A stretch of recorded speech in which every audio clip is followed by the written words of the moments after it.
ഈശോമിശിഹായ്ക്ക് സ്തുതിയായിരിക്കട്ടെ. 75-ാം സങ്കീർത്തനം. ദൈവം വിധികർത്താവ്. ദൈവമേ, ഞങ്ങൾ അങ്ങേക്ക് നന്ദി പറയുന്നു, ഞങ്ങൾ അങ്ങേക്ക് കൃതജ്ഞത അർപ്പിക്കുന്നു. ഞങ്ങൾ അങ്ങയുടെ നാമം വിളിച്ചപേക്ഷിക്കുകയും അങ്ങയുടെ അത്ഭുത പ്രവൃത്തികളെ പ്രകീർത്തിക്കുകയും ചെയ്യുന്നു. ഞാൻ നിർണയിച്ച സമയമാകുമ്പോൾ ഞാൻ നീതിയോടെ വിധിക്കും. ഭൂമി സകല നിവാസികളോടും കൂടെ പ്രകമ്പനം കൊള്ളുമ്പോൾ ഞാനാണ് അതിൻ്റെ തൂണുകളെ ഉറപ്പിച്ചു നിർത്തുന്നത്.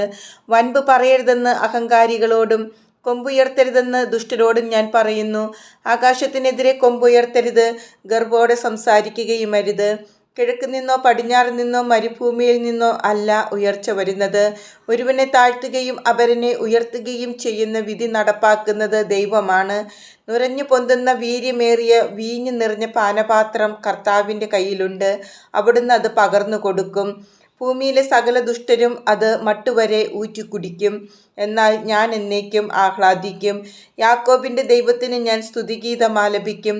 ദുഷ്ടരുടെ കൊമ്പുകൾ അവിടുന്ന് വിച്ഛേദിക്കും, നീതിമാന്മാരുടെ കൊമ്പുകൾ ഉയർത്തപ്പെടും.